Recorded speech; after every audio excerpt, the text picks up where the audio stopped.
إن الحمد لله نحمده ونستعينه ونستغفره ونعوذ بالله من شرور أنفسنا ومن سيئات أعمالنا. من يهد الله فلا مضل له ومن يضلله فلا هادي له، وأشهد أن لا إله إلا الله وحده لا شريك له، وأشهد أن محمدا عبده ورسوله أرسله بالهدى ودين الحق ليظهره على الدين كله وكفى بالله شهيدا. اللهم صل على محمد وعلى آل محمد كما صليت على إبراهيم وعلى آل إبراهيم إنك حميد مجيد. اللهم بارك على محمد وعلى آل محمد كما باركت على إبراهيم وعلى آل إبراهيم إنك حميد مجيد. أعوذ بالله من الشيطان الرجيم. بسم الله الرحمن الرحيم. يا أيها الذين آمنوا اتقوا الله حق تقاته ولا تموتن إلا وأنتم مسلمون.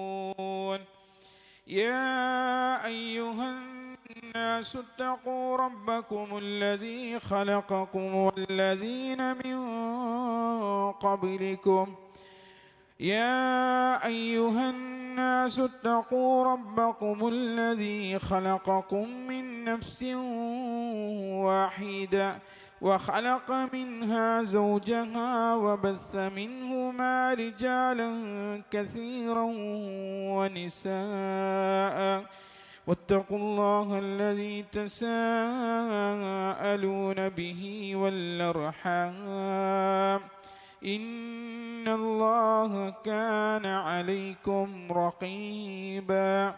يا أيها الذين آمنوا اتقوا الله وقولوا قولا سديدا يصلح لكم أعمالكم ويغفر لكم ذنوبكم ومن يطع الله ورسوله فقد فاز فوزا عظيما.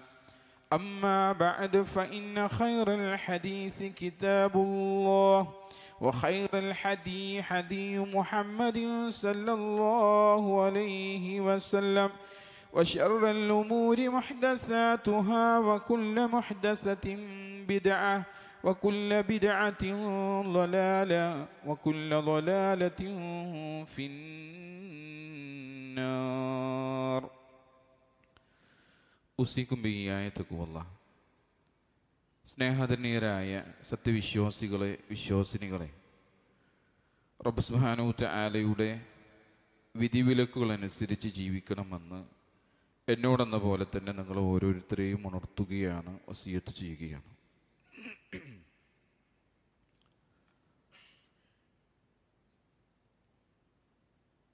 ഏതൊരു കാര്യവും നിർവഹിക്കപ്പെടുമ്പോൾ അത് അറിഞ്ഞു ചെയ്യുക എന്നുള്ളത് നമ്മളെല്ലാവരും ആഗ്രഹിക്കുന്ന ഒന്നാണ്.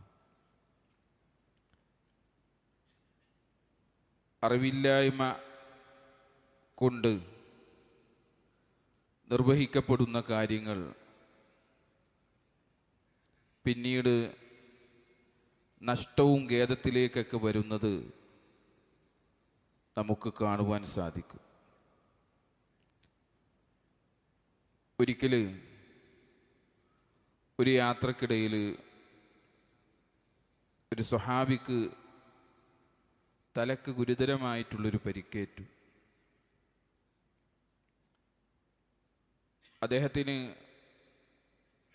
കുളി നിർബന്ധമാകുന്നൊരവസ്ഥ സാഹചര്യം കടന്നു വരികയും ചെയ്ത സമയം. മുറിവുള്ള അവസ്ഥയിൽ വെള്ളം ഉപയോഗിക്കാതെ തയമം ചെയ്യാൻ അനുവാദമുണ്ടോ എന്ന് അദ്ദേഹത്തിൻ്റെ കൂട്ടുകാരായ ആളുകളോട് അദ്ദേഹം ചോദിക്കുകയാണ്.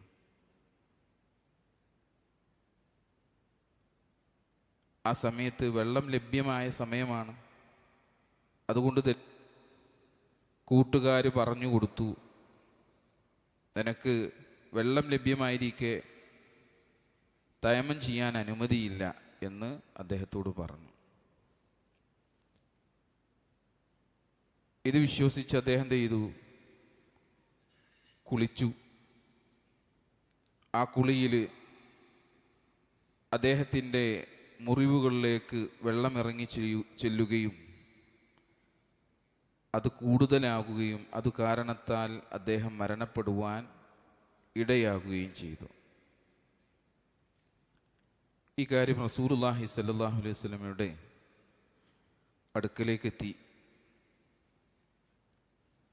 റസൂലുള്ളാഹി സ്വല്ലല്ലാഹു അലൈഹി വസല്ലം അതറിഞ്ഞപ്പോൾ തന്നെ അദ്ദേഹത്തിന് വളരെയധികം ദുഃഖം തോന്നിയത്. ഗൗരവമായിട്ടുള്ള ഭാഷയിൽ അദ്ദേഹം അവിടെ ഉപദേശിക്കുന്ന ഒരു കാര്യമുണ്ട്.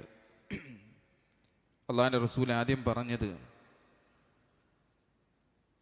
ഖുതിലൂഹു ഖതലഹുമുല്ലാഹ്, അവരെന്ത് ചെയ്തു? കൊന്നുകളഞ്ഞു, അവരെ നശിപ്പിക്കട്ടെ എന്ന് റസൂലുള്ളാഹി സ്വല്ലല്ലാഹു അലൈഹി വസല്ലം പറഞ്ഞു. അലാ സഅലു, എന്നിട്ട് റസൂലുള്ളാഹി പറഞ്ഞു, അലാ സഅലു ഇദാ ലം യഅലമു, നിങ്ങൾക്ക് അറിയില്ല എന്നുണ്ടായിരുന്നുവെങ്കിൽ അവർക്കത് ചോദിച്ച് മനസ്സിലാക്കി കൂടായിരുന്നില്ലേ എന്ന് റസൂലുള്ളാഹി സ്വല്ലല്ലാഹു അലൈഹി വസല്ലം പറഞ്ഞു. എന്നിട്ട് അല്ലാഹുവിൻ്റെ റസൂൽ പറഞ്ഞു, ഫഇന്നമാ ശിഫാഉൽ ഗയ്യി സുആൽ, നിശ്ചയമായും അറിവില്ലായ്മയുടെ മരുന്ന് ചോദിച്ചറിയുക എന്നതാണെന്ന് പറഞ്ഞു. ഈ സംഭവത്തിൽ നിന്ന് ഒരുപാട് ഗുണപാഠങ്ങൾ റസൂലുള്ളാഹി സ്വല്ലല്ലാഹു അലൈഹി വസല്ലം നമുക്ക് പഠിപ്പിച്ചു തരുന്നുണ്ട്. ശരിയായ അറിവില്ലാതെ മതപരമായിട്ടുള്ള കാര്യങ്ങളിൽ വിധി പറയുന്നതും അതേപോലെ തന്നെ ഉപദേശം നൽകുന്നതും ഒരാളുടെ ജീവൻ വരെ അപകടത്തിലാകുവാൻ സാധ്യതയുണ്ട് എന്ന് റസൂലുള്ളാഹി പഠിപ്പിക്കുകയാണ്. മറ്റൊന്ന്, സംശയമുള്ള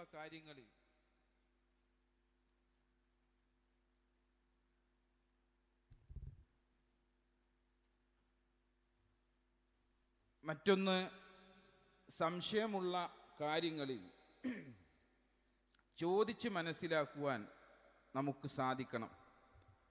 പണ്ഡിതന്മാരോടോ അറിവുള്ള ആളുകളോടോ ചോദിച്ചു മനസ്സിലാക്കി അത് അറിവില്ലായ്മക്കൊരു പരിഹാരം കണ്ടെത്തുക എന്നത് നിർബന്ധമാണ്.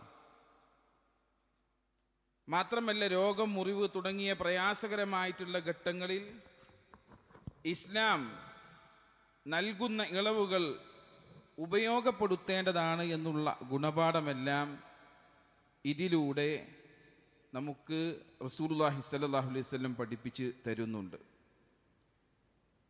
അതുപോലെ തന്നെ റസൂലുള്ളാഹി സ്വല്ലല്ലാഹു അലൈഹി വസല്ലമയുടെ മറ്റൊരു പ്രശസ്തമായിട്ടുള്ള നിർദ്ദേശമാണ് സൊല്ലു കമാ റഅയ്തുമൂനി ഉസല്ലി, ഞാൻ എപ്രകാരമാണോ നമസ്കരിക്കുന്നത് നിങ്ങൾ കണ്ടുവോ അപ്രകാരം നിങ്ങൾ എന്ത് ചെയ്യണം? നമസ്കാരം നിലനിർത്തണം. ഇസ്ലാമിൻ്റെ ഏറ്റവും പ്രധാനപ്പെട്ട ആരാധന അതായ നമസ്കാരം എന്ന് പറയുന്നത് സ്വലാത്ത് എങ്ങനെ നിർവഹിക്കണമെന്ന് പ്രവാചകൻ സല്ലല്ലാഹു അലൈഹി വസല്ലം തൻ്റെ ജീവിതത്തിലൂടെ നമുക്ക് കാണിച്ചു തന്നിട്ടുണ്ട്. അത് അതേപടി പകർത്തി എഴുതുകയാണ് ഓരോ മുസ്ലിമും നിർവഹിക്കേണ്ടത് എന്ന് നമ്മളെ ആ ഒരു പാഠത്തിലൂടെ റസൂലുള്ളാഹി സ്വല്ലല്ലാഹു അലൈഹി വസല്ലം മനസ്സിലാക്കി തരുന്നുണ്ട്. അതുപോലെ തന്നെ പ്രശസ്തമായ മറ്റൊരു ഹദീസിൽ പറയുന്നത് കാണാം, ഖുദു അന്നി മനാസിക്കക്കും. ഹജ്ജിൻ്റെ വിഷയം എടുത്തു നോക്കിയപ്പോൾ ആ വിഷയത്തിൻ്റെ കാര്യത്തിലും റസൂലുള്ളാഹി സ്വല്ലല്ലാഹു അലൈഹി വസല്ലം പറഞ്ഞു തരുന്നത്, നിങ്ങൾ നിങ്ങളുടെ ആരാധനാ കർമ്മങ്ങൾ അഥവാ ഹജ്ജിലെ ഈ കർമ്മങ്ങൾ എന്നിൽ നിന്നാണ് നിങ്ങൾ സ്വീകരിക്കേണ്ടത് എന്ന് റസൂലുള്ളാഹി സ്വല്ലല്ലാഹു അലൈഹി വസല്ലം ഇവിടെ നമ്മളെ പഠിപ്പിച്ചു. പ്രവാചകൻ സ്വല്ലല്ലാഹു അലൈഹി വസല്ലം തൻ്റെ അവസാന ഹജ്ജ് കർമ്മമായിട്ടുള്ള ഹജ്ജത്തുൽ വിദായിലാണ് ഈ കാര്യം പറയുന്നത്. ഹജ്ജാവട്ടെ ഉംറയാവട്ടെ തുടങ്ങിയ ആരാധനാ കർമ്മങ്ങൾ എങ്ങനെ ചെയ്യണമെന്ന് പ്രവാചകൻ സല്ലല്ലാഹു അലൈഹി വസല്ലം സ്വയം ചെയ്ത് കാണിച്ച് കൊടുക്കുകയും അതേപടി അത് പിന്തുടരാൻ അനുചരന്മാരോട് ആവശ്യപ്പെടുകയുമാണ് റസൂലുള്ളാഹി സ്വല്ലല്ലാഹു അലൈഹി വസല്ലം ചെയ്തത്.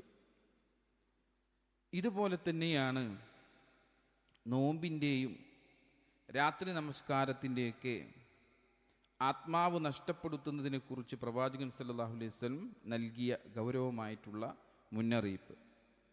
അന അബീ ഹുറൈറ റളിയല്ലാഹു അൻഹു ഖാല റസൂലുള്ളാഹി സ്വല്ലല്ലാഹു അലൈഹി വസല്ലം റുബ്ബ സ്വാഇമിൻ ലൈസ ലഹു മിൻ സിയാമിഹി ഇല്ലൽ ജൂ. അബൂ ഹുറൈറ റളിയല്ലാഹുവിൽ നിന്ന് നിവേദിക്കപ്പെട്ട ഹദീസിൽ റസൂലുള്ളാഹി സ്വല്ലല്ലാഹു അലൈഹി വസല്ലം പറയാണ്, എത്രയോ നോമ്പുകാരുണ്ട്, അവർക്ക് തങ്ങളുടെ നോമ്പ് കൊണ്ട് വിശപ്പല്ലാതെ മറ്റൊന്നും ലഭിക്കാനില്ല എന്നുള്ളത്. നമ്മളെല്ലാവരും ഇനി റമളാനിലേക്ക് കടന്നു ചെല്ലുവാൻ വേണ്ടി കാത്തിരിക്കുകയാണ്. ശഅബാനിലെ പകുതിയോളം നമ്മൾ പിന്നിട്ട് കഴിഞ്ഞു. ഇനി വിരലിലെണ്ണാവുന്ന ഏതാനും ദിവസങ്ങൾക്ക് മാത്രമാണ് ബാക്കിയുള്ളത്. ആ ബാക്കി ദിവസത്തിൽ നമ്മൾ അറിഞ്ഞിരിക്കേണ്ട റമളാനിനെ കുറിച്ച് അറിഞ്ഞിരിക്കുക എന്നുള്ളത് നമ്മുടെ മേൽ നിർബന്ധമാണ്. ആ ഒരു കാര്യത്തെ കൂടി സൂചിപ്പിക്കുന്ന ഒരു വാചകമാണ് ഞാൻ നിങ്ങൾക്ക് പറഞ്ഞു കേൾപ്പിച്ച ഈ ഹദീസ്. ഈ വചനം വിശ്വാസികളെ വളരെയധികം ചിന്തിപ്പിക്കേണ്ട ഒന്നാണ് നമുക്ക് മനസ്സിലാക്കുവാൻ സാധിക്കും. ആരാധനകൾ എന്ന് പറയുന്നത് കേവലം ബാഹ്യമായ ചടങ്ങുകൾ മാത്രമായി മാറുമ്പോൾ അവയുടെ പ്രതിഫലം നഷ്ടപ്പെടുമെന്ന് ഈ കാര്യങ്ങൾ ഈ ഒരു ഹദീസിലൂടെ റസൂലുള്ളാഹി സ്വല്ലല്ലാഹു അലൈഹി വസല്ലം നമ്മളെ ഉണർത്തുന്നുണ്ട്. ഭക്ഷണവും പാനീയവും ഉപേക്ഷിക്കുന്നത് കൊണ്ട് മാത്രം നോമ്പ് പൂർണ്ണമാകുകയില്ല എന്നും അതോടൊപ്പം ചീത്ത സംസാരവും കളവും പരദൂഷണവും അനാവശ്യ കാര്യങ്ങൾ എന്നിവയെല്ലാം ഉപേക്ഷിക്കപ്പെടേണ്ടതാണ് എന്നെല്ലാം ഇതിൽ നിന്ന് നമുക്ക് മനസ്സിലാക്കി തരുന്നുണ്ട്. ഈ കാര്യത്തിൽ ഏർപ്പെടുന്നവർക്ക് നോമ്പിൻ്റെ പ്രതിഫലം തനതായ രൂപത്തിൽ ലഭിക്കുകയില്ല, പകരം വിശപ്പും ദാഹവും മാത്രമാണ് ഉണ്ടാകുക എന്നുള്ള സൂചനയാണ് റസൂലുള്ളാഹി സ്വല്ലല്ലാഹു അലൈഹി വസല്ലം നമുക്ക് നൽകിയത്. ആരാധനകൾ അള്ളാഹുവിൻ്റെ പ്രീതിക്ക് വേണ്ടിയായിരിക്കണം. പ്രകടപരമായിട്ടുള്ള അല്ലെങ്കിൽ റിയാഇന് വേണ്ടിയുള്ള അശ്രദ്ധയോ കലർന്നാൽ അത് വെറും കായിക അധ്വാനം മാത്രമായി കൊണ്ട് മാറുന്ന അവസ്ഥയിലേക്കായിരിക്കും ഉണ്ടാകുക. നോമ്പിൻ്റെ ലക്ഷ്യം തന്നെ മനുഷ്യന് തഖ്വ വളർത്തുക എന്നുള്ളതാണ്. ആ മാറ്റം ജീവിതത്തിൽ ഉണ്ടാകുന്നില്ല എങ്കിൽ ആ കർമ്മം കൊണ്ടൊരു പരാജയമാണ് എന്നുള്ളതാണ്. അള്ളാഹുവിനെ ഓർത്തും അവനോട് പ്രാർത്ഥിച്ചും വേണം നമ്മൾ ഓരോ കാര്യങ്ങളും ചെയ്യുവാൻ, നിർവഹിക്കപ്പെടുവാൻ. അതുകൊണ്ട് തന്നെ ഏതൊരു ആരാധനയും സ്വീകരിക്കപ്പെടണമെങ്കിൽ അതിന് രണ്ട് പ്രധാന നിബന്ധനകൾ നമുക്ക് പഠിപ്പിച്ചിട്ടുണ്ട്. ഒന്ന് ആത്മാർത്ഥതയാണ്, അത് അള്ളാഹുവിന് വേണ്ടി മാത്രമായിരിക്കണമെന്നുള്ളത്.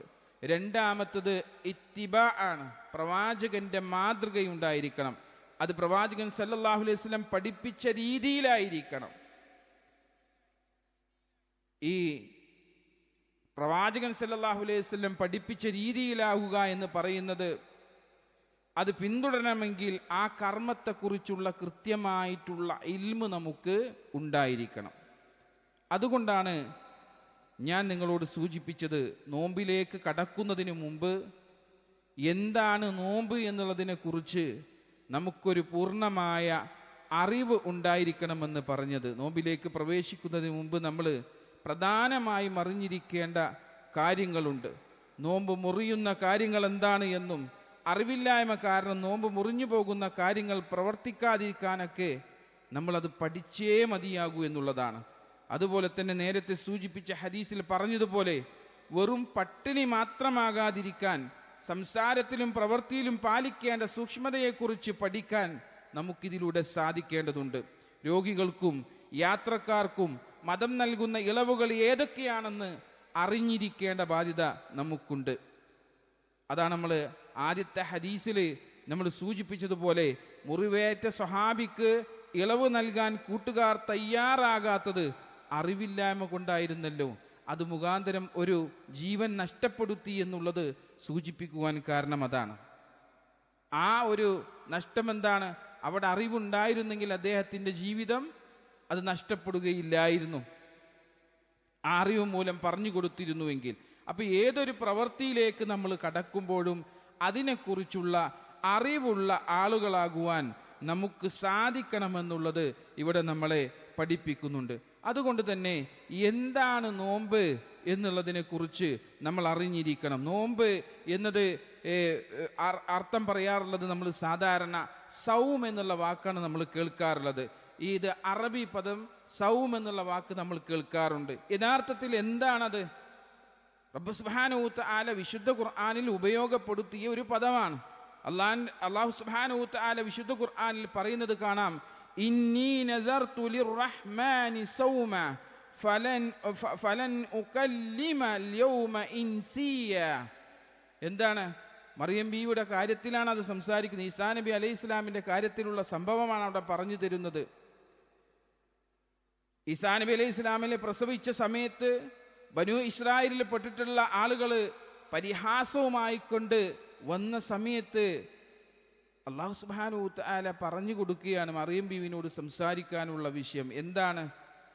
പരമകാരുണ്യന് വേണ്ടി ഞാൻ ഒരു വ്രതം നേർന്നിരിക്കുകയാണ്, അതിനാൽ ഇന്ന് ഞാനൊരു മനുഷ്യനോടും സംസാരിക്കുകയില്ല തന്നെ എന്ന് പറയാൻ വേണ്ടി. ആലോചിച്ച് നോക്കൂ, ഇവിടെ സംസാരം പിടിച്ചു വെക്കുക എന്നുള്ളതാണ് ഉദ്ദേശിച്ചതെങ്കിൽ റമളാനിലെ നോമ്പും പിടിച്ചുവെക്കലാണ് എന്നുള്ള കാര്യം നമ്മൾ മനസ്സിലാക്കണം. ഭക്ഷണ പാനീയങ്ങളിൽ നിന്ന്, ലൈംഗികതയിൽ നിന്ന്, മോശമായ സംസാരങ്ങൾ എന്നിവയിൽ നിന്നെല്ലാം നമ്മുടെ ഹൃദയത്തെ പിടിച്ചു വെക്കുവാൻ നമുക്ക് സാധിക്കണമെന്നർത്ഥം. ശർഈ ആയിക്കൊണ്ട് നോമ്പിനെ കുറിച്ച് നമുക്ക് പറഞ്ഞെടുത്ത് തരുന്നത് കാണുവാൻ സാധിക്കും.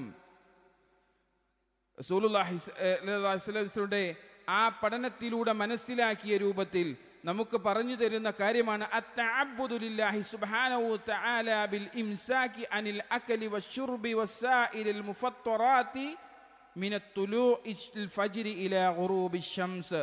എന്താണ് റസൂലുള്ളാഹി സ്വല്ലല്ലാഹു അലൈഹി വസല്ലമയുടെ നിർദ്ദേശപ്രകാരം അവർ മനസ്സിലാക്കിയെടുത്ത കാര്യം? അവർ പറയുന്നത് അള്ളാഹുവിനുള്ള ആരാധന എന്ന നിലയിൽ പ്രഭാതം അഥവാ ഫജ്ർ മുതൽ സൂര്യാസ്തമയം മഗ്രിബ് വരെ ഭക്ഷണപാനീയങ്ങളിൽ നിന്നും മറ്റ് നോമ്പ് മുറിയുന്ന കാര്യങ്ങളിൽ നിന്നും മുഫ്തിറാത്തുകളിൽ നിന്നും വിട്ടുനിൽക്കുന്നതിനെയാണ് ഇംസാക്ക് അഥവാ നോമ്പ് എന്ന് പറയുന്നത് എന്ന് നമുക്ക് പഠിപ്പിച്ചു തരുന്നത് കാണുവാൻ സാധിക്കും. ഇവിടെ ഒന്നാമതായി പറഞ്ഞുകൊണ്ട് അത്തഅബ്ബുദു ലില്ലാഹ്, ആരാധന എന്നുള്ള നിയ്യത്ത് കേവലം വിശപ്പടക്കലോ അല്ലെങ്കിൽ ഡയറ്റിങ്ങോ അല്ല നോമ്പ് എന്നുള്ളതാണ്. ഒരു ഡയറ്റിങ്ങിന് വേണ്ടിയോ ഉള്ള നോമ്പല്ല, അത് അള്ളാഹുവിൻ്റെ കൽപ്പന അനുസരിക്കുക എന്ന ഉദ്ദേശത്തോടു കൂടിയുള്ള ആരാധനയായിരിക്കണം നമ്മൾ നോമ്പിലേക്ക് പ്രവേശിക്കേണ്ടത്. മറ്റൊന്ന് ഭക്ഷണ പാനീയങ്ങൾ, ലൈംഗികമായിട്ടുള്ള ബന്ധം തുടങ്ങിയ നോമ്പ് മുറിയുന്ന എല്ലാ കാര്യങ്ങളിൽ നിന്നും പൂർണ്ണമായിട്ട് വിട്ടുനിൽക്കുവാൻ നമുക്ക് സാധിക്കണം. മറ്റൊന്നതിൽ സൂചിപ്പിച്ചത് വക്താണ്, സമയമാണ്. പുലർച്ചെ സുബഹി ബാങ്കിന്റെ സമയം മുതൽ സൂര്യൻ അസ്തമിക്കുന്നത് വരെയാണ് നോമ്പിന്റെ സമയമെന്നുള്ളതാണ് പഠിപ്പിച്ചത്. നാലാമത്തെ കാര്യം പഠിപ്പിച്ചത് തഖ്വയാണ്. നോമ്പ് കേവലം ശാരീരികമായിട്ടുള്ള ഒരു പ്രവൃത്തിയല്ല, മറിച്ച് മനസ്സിനെ ശുദ്ധീകരിക്കുവാനുള്ള ഒരു പരിശീലനം കൂടിയാണ് എന്നുള്ളത് അവിടെ നമ്മളെ പഠിപ്പിക്കുന്നത് കാണുവാൻ സാധിക്കും. ഇസ്ലാമിലെ ആദ്യമായിട്ട് നിർബന്ധമാക്കിയിട്ടുള്ള നോമ്പ് ആശൂറാ നോമ്പാ. മുഹറത്തിലെ 10ാമത്തെ നോമ്പ്, മുഹറം 10 നോൽക്കുന്ന നോമ്പ് ആദ്യമായിട്ട് നമുക്ക് നിർബന്ധമാക്കി. പിന്നീട് നിർബന്ധം എന്ന വിധി ദുർബലമാക്കി.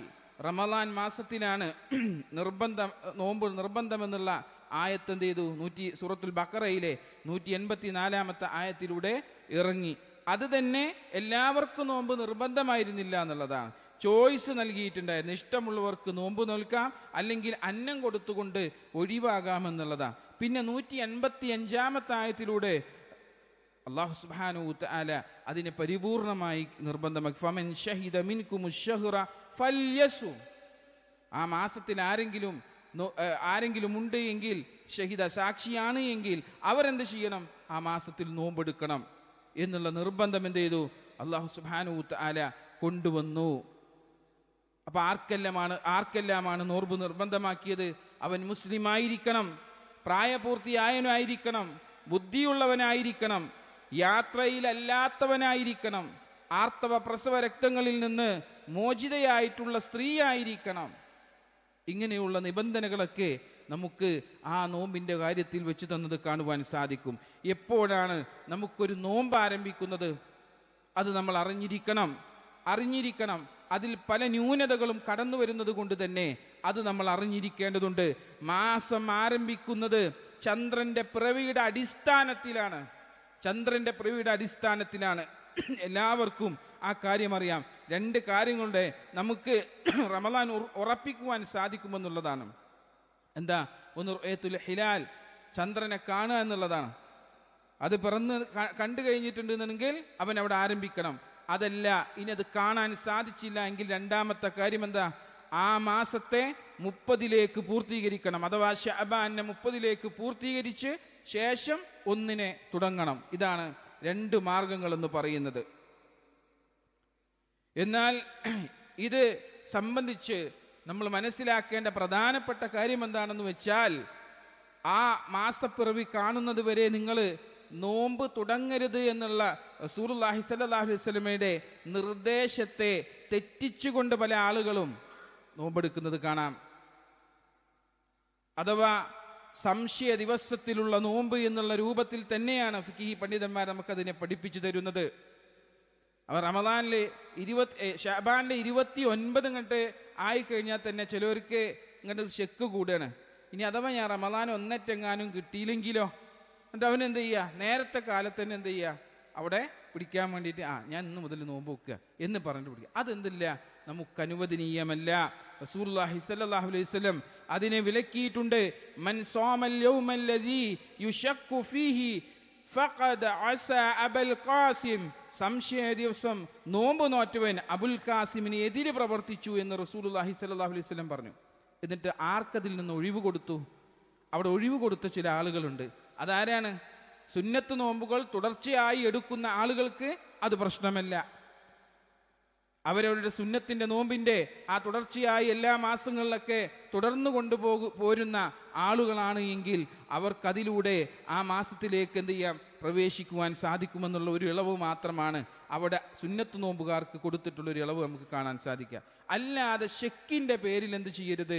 സംശയത്തിന്റെ പേരിൽ ഒരു കാരണവശാലും നേരത്തെ ഒരു ദിവസം നോമ്പ് പിടിക്കരുത് എന്നുള്ളത് നമ്മൾ മനസ്സിലാക്കി വെക്കേണ്ട പ്രധാനപ്പെട്ട കാര്യമാണ്. മാത്രമല്ല, അതുമായി ബന്ധപ്പെട്ട് നമ്മൾ മനസ്സിലാക്കേണ്ടത് ആ ഒരു മാസം പറന്നു വരുമ്പോൾ പ്രത്യേകമായിട്ടൊരു പ്രാർത്ഥന തന്നെയുണ്ട്.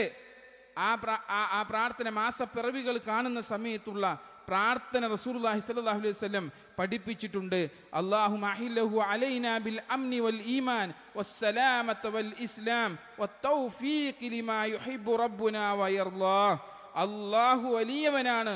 അല്ലാഹുവേ, നീ ഞങ്ങൾക്ക് ഈ മാസത്തിന്റെ തുടക്കം കുറിക്കുന്നത് നിർഭയത്വത്തോടു കൂടിയും ഈമാനും സമാധാനവും ഇസ്ലാമും കൊണ്ട് ആക്കി തീർക്കണേ റബ്ബേ എന്നുള്ള പ്രാർത്ഥന പ്രാർത്ഥിക്കണമെന്നാണ്. ഞങ്ങളുടെ സംരക്ഷകനായ റബ്ബും, അതെ റബ്ബുന വറബ്ബുക്കല്ലാഹ്, ഞങ്ങളുടെ സംരക്ഷകനായ റബ്ബും അഥവാ ചന്ദ്രന്റെ സംരക്ഷകനായിട്ടുള്ള റബ്ബും അള്ളാഹു തന്നെയാണ് എന്നുള്ള സാക്ഷ്യപ്പെടുത്തലോട് കൂടിയിട്ടായിരിക്കണം അവിടെ ആ പ്രാർത്ഥന പ്രാർത്ഥിക്കേണ്ടത് എന്ന് റസൂലുള്ളാഹി സ്വല്ലല്ലാഹു അലൈഹി വസല്ലം പഠിപ്പിച്ചു.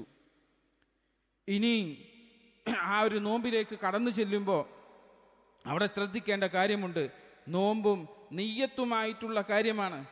അവിടെയും നമുക്കിടയിൽ, ആളുകൾക്കിടയിൽ പല ശക്കുകളും നിലനിൽക്കുന്ന കാര്യമായിട്ട് നമുക്ക് കാണുവാൻ സാധിക്കും. നിയ്യത്ത് എന്നാൽ ഉദ്ദേശം എന്നാണ് അർത്ഥം, ഉദ്ദേശിക്കുക എന്നാണ് അർത്ഥം. ഒരു കാര്യം പ്രവർത്തിക്കാനുള്ള തീരുമാനം എന്നൊക്കെയാണ് എന്തിനുള്ളത്? ഈ നിയ്യത്തിന് അർത്ഥം കൽപ്പിക്കപ്പെട്ടിട്ടുള്ളത്. നിയ്യത്തിൻ്റെ സ്ഥാനമെന്ന് പറയുന്നത് ഹൃദയമാണ് എന്നുള്ളത് നമ്മൾ മനസ്സിലാക്കുക. അത് നാവ് കൊണ്ട് ചൊല്ലി പറയാനുള്ള ഒന്നല്ല. പല ആളുകൾക്കും അവിടെ അബദ്ധങ്ങൾ പറ്റുന്നത് അതാണ്.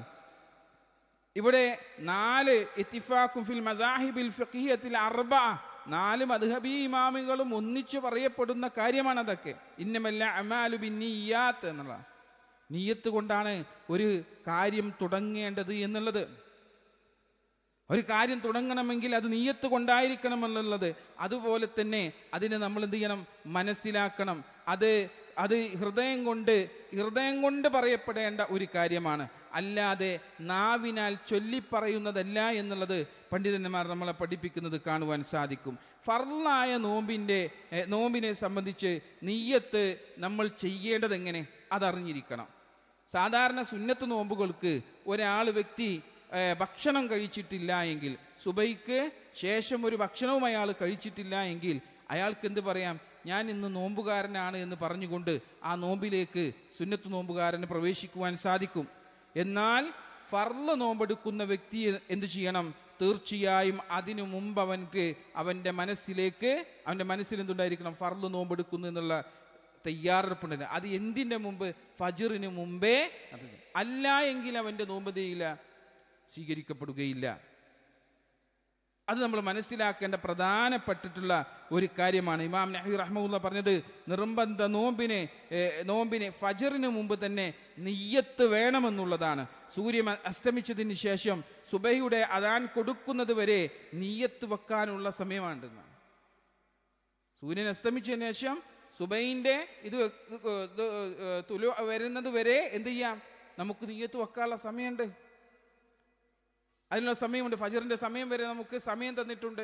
ആ സമയത്തിനുള്ളിൽ നമുക്ക് എന്തുണ്ടായിരിക്കണം? നിയ്യത്ത് ഉണ്ടായിരിക്കണം. നമ്മുടെ നാട്ടിലൊക്കെ വ്യാപകമായിട്ട് കാണുന്നത് പോലെ മസ്ജിദുകളിലും മറ്റൊക്കെ ഇമാമോ മറ്റാരെങ്കിലോ നിയ്യത്ത് ചൊല്ലിക്കൊടുക്കുകയും മറ്റുള്ളവർ അത് ഏറ്റുചൊല്ലുകയും ചെയ്യുക എന്നുള്ളത് ബിദ്അത്താണ് എന്നുള്ളത് മനസ്സിലാക്കുക. ഇതൊരാൾ ചൊല്ലിക്കൊടുത്തിട്ട് എന്ത് ചെയ്യില്ല, ഇങ്ങനെ പറയല്ല. ഒരാളുടെ മനസ്സിൽ അത് വിചാരിച്ചു കഴിഞ്ഞാൽ തന്നെ അതിലേക്കുള്ള പ്രവേശനമായി എന്നുള്ള, ആ നോമ്പിലേക്കുള്ള പ്രവേശനം അവനായി എന്നുള്ളതാണ്. നാളെ എനിക്ക് നോമ്പുണ്ട്, ഫർള് നോമ്പ് എടുക്കേണ്ടതുണ്ട്, അതുകൊണ്ട് ഞാൻ അത്താഴത്തിന് എണീക്കുന്ന ആ വിചാരം തന്നെ മതി അവൻ്റെ നിയ്യത്തായി, അവനുള്ള നിയ്യത്തായി. അതിന് ഇനി വേറെന്ത് ചെയ്യേണ്ട ആവശ്യമില്ല. നവൈതു സൗമ ഇതിൻ എന്ന് പറഞ്ഞുകൊണ്ട് എന്ത് ചെയ്യേണ്ട ആവശ്യമില്ല. ഒരാൾ ചൊല്ലി കൊടുക്കേണ്ടതോ അത് ഏറ്റു ചൊല്ലേണ്ട കടമയൊന്നുമില്ല എന്നുള്ളത് നമ്മൾ മനസ്സിലാക്കുക. അതൊരു ബിദ്അത്തായിട്ടുള്ള രൂപമാണ്. അങ്ങനെ റസൂലുള്ളാഹി സ്വല്ലല്ലാഹു അലൈഹി വസല്ലം ഒരാൾക്ക് ചൊല്ലിക്കൊടുക്കുകയും ബാക്കിയുള്ള സ്വഹാബാക്കളൊക്കെ കൂടി ഇരുന്ന് ചൊല്ലുകയും ചെയ്യുന്ന ഒരു ഏർപ്പാട് നമ്മളെ പഠിപ്പിച്ചിട്ടില്ല എന്നുള്ള കാര്യം നമ്മൾ വ്യക്തമായി മനസ്സിലാക്കി വെക്കേണ്ടതാണ് സഹോദരങ്ങളെ. ഇങ്ങനെ ഒരുപാട് അറിവുകൾ നമ്മൾ എന്ത് ചെയ്യേണ്ടതുണ്ട്? ഈ ഒരു നോമ്പിലേക്ക് പ്രവേശിക്കുന്നതിന് മുമ്പ് അറിഞ്ഞിരിക്കേണ്ടതുണ്ട്. അതറിഞ്ഞില്ല എങ്കിൽ നമ്മുടെ കർമ്മങ്ങളൊക്കെ ബാത്തിലാകി പോകുന്ന കാര്യത്തിലേക്കായിരിക്കും ഉണ്ടാകുക. ഇത്രയും പ്രധാനപ്പെട്ടൊരു നോമ്പ് കടന്നു വരുമ്പോൾ അത് ഒരു ബാത്തിലായ രൂപത്തിലേക്ക് പോയാൽ എത്രത്തോളം മനസ്സിന് മാത്രമല്ല നമ്മുടെ എല്ലാം നഷ്ടപ്പെട്ടു പോകുന്ന രൂപത്തിൽ, അഥവാ നോമ്പെന്ന് പറയുന്നത് ഏറ്റവും പ്രധാനപ്പെട്ടൊരു മാസമാണ് നോമ്പ്, റമദാൻ എന്ന് പറയുന്നത്. അതിലുള്ള കർമ്മങ്ങൾക്കൊക്കെ ഇരട്ടി പ്രതിഫലങ്ങൾ ലഭിക്കപ്പെടുന്ന സമയമാണ്. അതിലൊന്നും ഒരു നിഷ്കർഷ ബോധമില്ലാത്ത രൂപത്തിൽ ആ കാര്യങ്ങൾ ഇങ്ങനെ അവരൊക്കെ ചെയ്തു പോകണം, അതുകൊണ്ട് ഞാനും അതാ അങ്ങനെ ഒരു ഹാലിൽ അങ്ങനെ പോകുന്നത് ആവാതിരിക്കാൻ നമ്മൾ എന്ത് ചെയ്യണം? ശ്രദ്ധിക്കണം. അതിലേക്ക് കടന്നു ചെല്ലുമ്പോൾ പരിപൂർണമായിട്ടുള്ള ബോധ്യമുണ്ടാകണം. ഞാൻ റമദാനിലേക്കാണ് പ്രവേശിച്ചിട്ടുള്ളത്. ആ പ്രവേശിക്കപ്പെട്ട ആ കാര്യത്തിൽ ഓരോന്നിലും എനിക്ക് ഇന്ന പ്രതിഫലമുണ്ടുള്ള പൂർണ്ണമായിട്ടുള്ള ബോധ്യത്തോടു കൂടി പ്രവേശിക്കുവാൻ നമുക്കെല്ലാവർക്കും സാധിക്കണം. അല്ലാഹു സുബ്ഹാനഹു വ തആല അതിനുള്ള തൗഫീക്ക് നമുക്കെല്ലാവർക്കും നൽകി അനുഗ്രഹിക്കുമാറാവട്ടെ.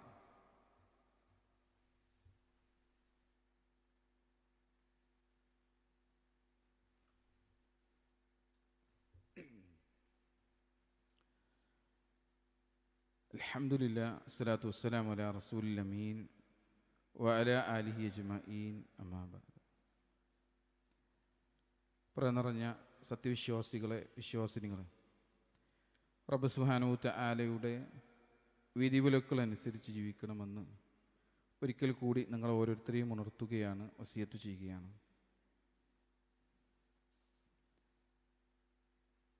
നോമ്പിനെ മനസ്സിലാക്കുന്നത് പോലെ തന്നെ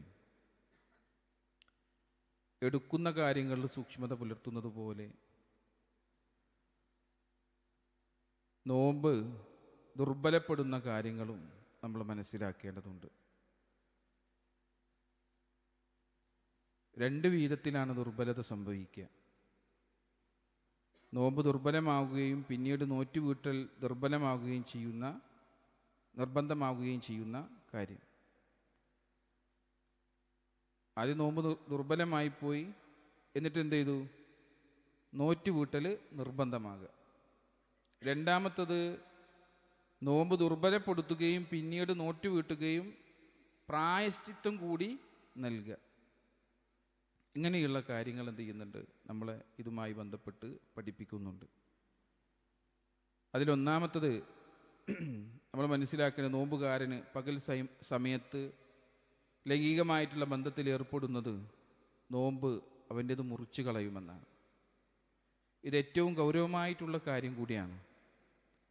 ഇങ്ങനെ ഉണ്ടായാൽ ആ നോമ്പ് ഖളാ വീട്ടുക മാത്രമല്ല, കഫാറത്ത് കൂടി, പ്രായശ്ചിത്തം കൂടി നൽകേണ്ടി വരും.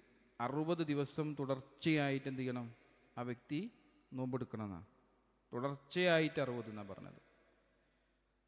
അല്ലെങ്കിൽ അതിന് സാധിക്കാത്ത 60 ദിവസം ഇനി നോമ്പെടുക്കാൻ സാധിക്കാത്ത പ്രായമായിരുന്നു എങ്കിൽ, രൂപത്തിലുള്ള ആളാണെങ്കിൽ 60 മിസ്കീന്മാർക്കുള്ള ഭക്ഷണം എന്ത് ചെയ്യണം? അവന് വിതരണം ചെയ്യേണ്ടി വരും. മറ്റൊന്ന് ഇസ്തിംന ആണ്. അഥവാ സ്വയംഭോഗത്തിലൂടെ ശുക്ല വിസർജനം നടത്തുന്നത് നോമ്പ് മുറിക്കുന്ന കാര്യമാണ്. ഇത് ഇബാദത്തിൻ്റെ പരിശുദ്ധിയെ കളങ്കപ്പെടുത്തുന്ന ഒന്നുകൂടിയാണ് എന്നുള്ളത് നമ്മൾ മനസ്സിലാക്കുക. എന്നാൽ ഉറക്കത്തിൽ സ്വപ്നസ്ഖലനം സംഭവിക്കുകയാണ് എങ്കിൽ അയാളുടെ നോമ്പ് എന്ത് ചെയ്യില്ല? മുറിയൂല. ചില ആളുകൾക്ക് തെറ്റിദ്ധാരണ, ആ നോമ്പൊക്കെ ബാത്തിലായി പോയി എന്നുള്ള പിന്നീട് എടുക്കുന്നതൊക്കെ നമുക്ക് കാണാൻ സാധിക്കും. ഒരിക്കലും സ്വപ്നസ്ഖലനം സംഭവിക്കുന്ന വ്യക്തിയുടെ നോമ്പ് ചെയ്യുന്നില്ല, മുറിയുന്നില്ല എന്നുള്ളത് അത് നോമ്പിനെ ബാധിക്കുകയില്ല എന്നുള്ളത് നമ്മൾ മനസ്സിലാക്കുക. മറ്റൊന്ന്, അറിഞ്ഞുകൊണ്ട് ഭക്ഷണപാനീയങ്ങൾ കഴിക്കുന്നത് നോമ്പ് എന്ത് ചെയ്യും? മുറിച്ച് കളയും. എന്നാൽ മറന്നുപോയിക്കൊണ്ടാണ് വല്ലതും ഭക്ഷിക്കുകയോ കുടിക്കുകയോ ചെയ്യുന്നത് എങ്കിൽ അയാളുടെ നോമ്പ് എന്ത് ചെയ്യില്ല? മുറിഞ്ഞു പോവില്ല. നബി സല്ലല്ലാഹു അലൈഹി വസല്ലം പറഞ്ഞു, അള്ളാഹു അവന് ഭക്ഷണം നൽകിയതാണ്, അവൻ നോമ്പ് പൂർത്തിയാക്കട്ടെ. അപ്പോൾ ഒരാൾക്കറിയാം ഞാനത് അറിഞ്ഞിട്ട് ചെയ്തതല്ല എന്ന് നമുക്ക് പരിപൂർണ ബോധ്യമുണ്ട് എങ്കിൽ ആ നോമ്പ് മുറിയില്ല. അതല്ല, ഞാൻ അറിഞ്ഞിട്ട് ചെയ്തതാണെന്ന് നമുക്ക് നിർബന്ധമായിട്ടും മനസ്സിലാവും. നമ്മൾ അറിഞ്ഞു ചെയ്തോ അറിയാതെ ചെയ്യുന്നു നമുക്കറിയാലോ. വേറെ ഒരാളെ മുമ്പിൽ നമുക്കത് പ്രകടനം. പക്ഷേ ആ വ്യക്തിയുടെ അത് സംബന്ധിച്ച് അങ്ങനെയാണ് എന്ത് ചെയ്യേണ്ടത്? തീരുമാനം എടുക്കേണ്ടത് എന്നുള്ളത്. പിന്നെ മറ്റൊന്ന്, ഭക്ഷണപാനീയങ്ങളുടെ ഇതുള്ള കാര്യങ്ങൾ എന്താണ്? ഉദാഹരണത്തിന് ശരീരത്തിന് പോഷണം നൽകുന്ന ട്രിപ്പുകളൊക്കെ നൽകുക, സ്വീകരിക്കുക. ഇഞ്ചക്ഷൻ പോലുള്ള സാധനങ്ങൾ അത് പോഷണം നൽകുന്നതായിരിക്കണം എന്നുള്ള. പോഷണം നൽകുക, അപ്പോൾ അവൻ്റെ ഇത് എന്ത് ചെയ്യുക? നിലനിൽക്കാൻ വേണ്ടി കൊടുക്കുന്നതാണ് എങ്കിൽ നോമ്പ് എന്ത് ചെയ്യും? ബാത്തിലായി പോകും. ഇനി അഥവാ വല്ല രോഗകാരണത്താലുള്ള അതിനുള്ള വല്ല ഇഞ്ചക്ഷനാണെങ്കിൽ അത് മുറിയുകയില്ല എന്നുള്ളത് ചില പണ്ഡിതന്മാർ പറഞ്ഞതായിട്ട് നമുക്ക് കാണുവാൻ സാധിക്കും. അതുപോലെ തന്നെ അഞ്ചാമതൊരു കാര്യമാണ് കൊമ്പ് വെക്കൽ വഴി രക്തം എന്ത് ചെയ്യുക? പുറത്ത് കളയുന്ന രീതി. പണ്ടത്തെ ഒരു രീതിയാണ്, ഇപ്പോഴും അത് നിജാമ എന്നുള്ള പേരിലൊക്കെ നമുക്ക് കാണുവാൻ സാധിക്കുന്ന ഒരു കാര്യം കൂടിയാണ്. ഇങ്ങനെയുള്ള സംഗതികൾ പണ്ഡിതന്മാർക്കിടയിൽ അഭിപ്രായ വ്യത്യാസമുള്ള വിഷയമാണെങ്കിലും സൂക്ഷ്മതയുടെ ഭാഗമായിട്ട് നോമ്പ് സമയത്ത് രക്തം കളയുന്നത് എന്ത് ചെയ്യുക? ഒഴിവാക്കുക. അതാണ് അവിടെ നമ്മൾ നോക്കേണ്ടത്. ആ സമയത്ത് അത് ചെയ്യാൻ വേണ്ടി ഇനി പോകേണ്ട ആവശ്യമില്ലല്ലോ, നിർബന്ധമൊന്നും പറയുന്നില്ലല്ലോ. അപ്പോൾ അതിന് വേണ്ടിയിട്ട് ആ സമയത്ത് നിന്ന് എന്ത് ചെയ്യുക? അത് ഒഴിവാക്കുക എന്നുള്ളതാണ്. ഇതുപോലെ കൂടുതൽ രക്തദാനം ചെയ്യുന്നതൊക്കെ എന്ത് ചെയ്യണം? ആ സമയത്ത് ഒഴിവാക്കണം. നോമ്പുകാരനായിരിക്കെ രക്തം ദാനം ചെയ്യാൻ വേണ്ടിയിട്ട് എന്ത് ചെയ്യേണ്ട ആവശ്യമില്ല. സ്വന്തം അവൻ്റെ ശരീരത്തെ അപകടത്തിലേക്ക് ആക്കുവാൻ വേണ്ടി എന്ത് ചെയ്യേണ്ട ആവശ്യമില്ല, പോകേണ്ടതില്ല. അപ്പോൾ അവനക്ക് നോമ്പ് മുറിയേണ്ട ഒരവസ്ഥയിലേക്ക് വരുന്നുള്ള ക്ഷീണം കാരണം നോമ്പ് പൂർത്തിയാക്കാൻ പ്രയാസകരമാകും എന്നുള്ളത് നമ്മൾ മനസ്സിലാക്കുക. ആറാമത്തെ കാര്യം, അറിഞ്ഞുകൊണ്ട് അഥവാ ബോധപൂർവം ഛർദ്ദിക്കുക എന്നുള്ളതാണ്. ഒരാൾ വിരലിട്ടിട്ടോ മറ്റോ മനഃപൂർവ്വം എന്ത് ചെയ്യുക? ഛർദ്ദിക്കുക.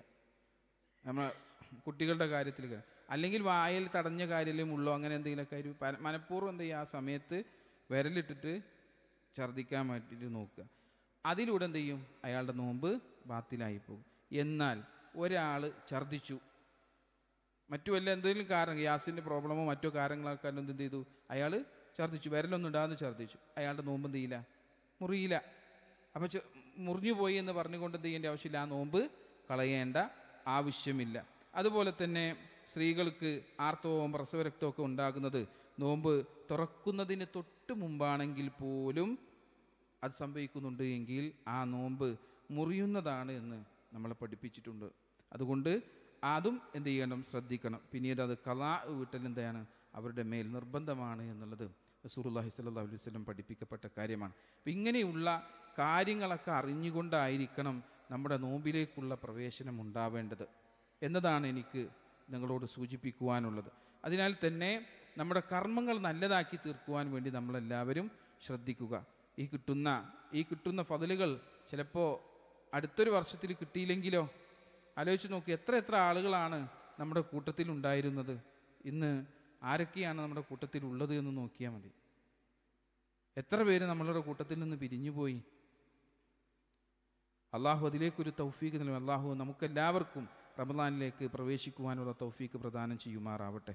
അതിലുള്ള കർമ്മങ്ങൾ ഏറ്റവും നല്ല കർമ്മങ്ങളാക്കിക്കൊണ്ട് തന്നെ എടുക്കുവാനും അത് അല്ലാഹു സുബ്ഹാനഹു വ തആല സ്വീകരിക്കപ്പെടുകയും ചെയ്യുമാറാവട്ടെ. നമ്മളിൽ വന്നു പോയിട്ടുള്ള എല്ലാ വീഴ്ചകളും റബ്ബ് സുബ്ഹാനഹു വ തആല പുറത്തു മാപ്പാക്കി തരുമാറാവട്ടെ. അതോടൊപ്പം തന്നെ നിങ്ങളോട് എനിക്ക് സൂചിപ്പിക്കുവാനുള്ളത്, സ്വതക്കയുടെ പ്രാധാന്യം. റമദാനാണ് വരുന്നത്, അത് വളരെയധികം പ്രധാനപ്പെട്ടതാണ്. ശഅബാൻ തന്നെ യഥാർത്ഥത്തിൽ എന്താണ്, സ്വതക്കയെ വർദ്ധിപ്പിക്കാൻ പറഞ്ഞിട്ടുള്ള മാസങ്ങളിൽ പെട്ടതാണ്. അതേപോലെ തന്നെ പ്രധാനപ്പെട്ട ഒരു വിഷയം കൂടിയാണ് എന്ത്, അതിലേക്ക് റമദാനിലുള്ള സ്വതക്കകൾ എന്നുള്ളത്.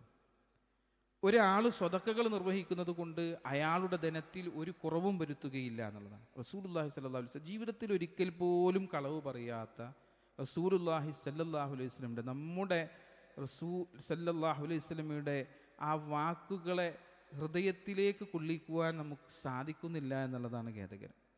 ആലോചിച്ച് നോക്കുകയാണെങ്കിൽ അള്ളാഹിൻ്റെ റസൂലിൻ്റെ വാക്കല്ലേ, അത് നിങ്ങൾക്കൊരു കുറവും വരുത്തൂല, അത് നിങ്ങൾക്ക് വർധനവുണ്ടാക്കുള്ളൂ. അള്ളാഹു സുബ്ഹാനഹു വ തആല വിശുദ്ധ ഖുർആനിലൂടെ പറഞ്ഞ കാര്യമല്ലേ. നിങ്ങൾ സ്വതക്ക ചെയ്തു, അതിനനുസരിച്ച് അള്ളാഹു അത് ഇരട്ടിയാക്കിയിട്ട് നമുക്ക് എന്ത് ചെയ്തു തന്നുകൊണ്ടിരിക്കും. അങ്ങനെയാണ് അത് ആ ഒരു വിഷയത്തിലുള്ളത്, സ്വതക്കയുടെ വിഷയത്തിലുള്ളത്. അതുമായി ബന്ധപ്പെട്ടുകൊണ്ട് തന്നെ എനിക്ക് നിങ്ങളോട് സൂചിപ്പിക്കുവാനുള്ളത്, ഈ ഒരു മാസവും അടുത്തൊരു മാസവും ഒക്കെ എന്ന് പറഞ്ഞത് എന്താണ്, ഇങ്ങനെയുള്ള വിശാലത കാണിക്കുവാനുള്ള സമയമാണ്. നമുക്ക് അല്ലാഹു സുബ്ഹാനഹു വ തആല തൗഹീദ് പറയുവാൻ വേണ്ടി ഇവിടെ ഒരു പള്ളി നൽകിയിട്ടുണ്ട്. ആ ഒരു കാര്യങ്ങളിൽ നമ്മൾ ഏറ്റവും കൂടുതൽ പ്രാമുഖ്യം കൊടുക്കണമെന്നുള്ളതാണ്. നമ്മൾ സാധാരണ സഹായിക്കാൻ ഇതാക്കാനും എന്തിനെല്ലാം ആളുകൾ ഉണ്ടായാലുണ്ട്. ഒരു രോഗിയാണെന്ന് അറിഞ്ഞു കഴിഞ്ഞാൽ അയാളെ സഹായിക്കാൻ ആരുണ്ടാവുക? എല്ലാവരും ഉണ്ടാവും. അത് മതസ്ഥരൊന്നുമില്ല, എല്ലാവരും ഉണ്ടാവും. ഒരു പള്ളി കൊണ്ട് നടക്കണം എന്ന് പറഞ്ഞു കഴിഞ്ഞിട്ടുണ്ടെങ്കിൽ അതിനാരുണ്ടാവുക? ആ പള്ളിയുടെ വക്താക്കൾ മാത്രം ഉണ്ടാവുക. അപ്പം അതിൻ്റെ പ്രാധാന്യം എത്രത്തോളം ഉള്ളത് നമ്മൾ മനസ്സിലാക്കിയാൽ മതി. നമ്മൾ വന്ന് ആരാധനാ കർമ്മങ്ങൾ നിർവഹിക്കുന്നതിന് വേണ്ടി സ്ഥാപിക്കപ്പെട്ട പള്ളിയും മറ്റു കാര്യങ്ങളും കൊണ്ടുപോകുന്നതിൽ വളരെ സൂക്ഷ്മത പുലർത്തുന്ന റബ്ബിൻ്റെ ഭവനമാണത്. നമ്മുടെ എന്തെങ്കിലും ഭവനങ്ങൾക്ക് കേടുപാടുകളോ മറ്റോ സംഭവിച്ചു കഴിഞ്ഞാൽ അത് ദൂരീകരിക്കാൻ നമ്മൾ ഓടിപ്പായും. എത്ര പൈസ വേണമെങ്കിലും ആളുകളിൽ നിന്നൊക്കെ കടം വാങ്ങിയിട്ടാണെങ്കിലും നമ്മളതെന്ത് ചെയ്യും? ദൂരീകരിക്കപ്പെടും. ആലോചിച്ച് നോക്കൂ, റബ്ബ് സുബ്ഹാനഹു വ തആലയുടെ ഭവനത്തിന് ഇന്ന ആവശ്യമുണ്ട് എന്ന് പറഞ്ഞു കഴിഞ്ഞാൽ അത് ഹൃദയത്തിൻ്റെ ഉള്ളിൽ നിന്ന് തുറന്ന് കൊടുക്കുവാൻ നമുക്ക് എന്ത് ചെയ്യണം? സാധിക്കണം. അങ്ങനെയായിരിക്കണം നമ്മുടെ പ്രവൃത്തികൾ ഓരോന്നും ഉണ്ടാവേണ്ടത്. അതാണ് പറയുന്നത്, ആ റബ്ബിൻ്റെ ഭവനത്തെ കാത്ത് സംരക്ഷിക്കാൻ വേണ്ടിയിട്ട് ഇൻഷാ അള്ളാഹ് എല്ലാവരും പരിശ്രമിക്കുക. നമുക്കിവിടെ അതിനുള്ള ബോക്സുകൾ കാര്യങ്ങളൊക്കെ ഉണ്ട്. നിങ്ങളുടെ സ്വതക്കുകൾ നിങ്ങൾ രഹസ്യമാക്കി വെച്ചിട്ട് കൊണ്ട് തന്നെ എന്ത് ചെയ്യുക? അതിലേക്ക് നിക്ഷേപിക്കാവുന്ന. അതിനാണ് ആ ഒരു ബോക്സ് വെച്ചത്. ഒരാളറിയാത്ത വലത് കൈ കൊടുക്കുന്നത് ഇടത് കൈ അറിയാത്ത രൂപത്തിൽ എന്നുള്ള നിലക്ക് നിങ്ങൾക്കത് സ്ഥാപിച്ചു വെച്ചിട്ടുള്ളതുകൊണ്ട് അതാരും അറിയണ്ട. നിങ്ങളതിൽ കൊണ്ടുപോയി എന്ത് ചെയ്താൽ മതി? നിക്ഷേപിച്ചാൽ മതി. എൻ്റെ ഒരു മാസത്തെ ചിലവുകളിൽ നിന്ന് ഇത്ര രൂപ ഞാൻ എൻ്റെ റബ്ബിൻ്റെ ഭവനത്തിന്, എന്നെ സംരക്ഷിക്കുന്ന, എനിക്ക് ജോലി നൽകിയ, എനിക്ക് കാരുണ്യവും റഹ്മത്തും വർഷിപ്പിക്കപ്പെടുന്ന, ബർക്കത്തുകളും വർഷിപ്പിക്കപ്പെടുന്ന എൻ്റെ റബ്ബിനുള്ളതാണ് എന്നുള്ള നെയ്യത്തോടു കൂടി അത് ഇട്ട് കഴിഞ്ഞാൽ അതിനേക്കാൾ വലിയൊരു പ്രതിഫലം നമുക്ക് വേറെ എന്ത് കിട്ടാനാണ്? ആലോചിച്ച് നോക്കി നിങ്ങൾ. അപ്പം അത് ഇൻഷാ അല്ലാഹ് എല്ലാവരും എന്ത് ചെയ്യണം? ശ്രദ്ധയിൽ ഉണ്ടാകണമെന്നുള്ള കാര്യം ഈ ഖുത്ബയിൽ നിങ്ങളെ ഉണർത്തുകയാണ്. അല്ലാഹു സുബ്ഹാനഹു വ തആല നമ്മുടെ എല്ലാ അമലി സ്വാലിഹാത്തുകളും സ്വീകരിക്കപ്പെടുമാറാവട്ടെ. അല്ലാഹുമ്മ ഗ്ഫിർ ലിൽ മുഅ്മിനീന വൽ മുഅ്മിനാത്ത് വൽ മുസ്ലിമീന വൽ മുസ്ലിമാത്ത് അൽ അഹ്യാഹു മിൻഹും വൽ അംവാത്ത് ഇന്നക മുജീബുദ് ദഅവാതി യാ ഖാദിയൽ ഹാജാത്ത്. اللهم أعز الإسلام والمسلمين وأذل الشرك والمشركين اللهم أعز الإسلام والمسلمين وأذل الشرك والمشركين اللهم أعز الإسلام والمسلمين وأذل الشرك والمشركين ربنا آتنا في الدنيا حسنة وفي الآخرة حسنة وقنا عذاب النار آمين برحمتك يا أرحم الراحمين.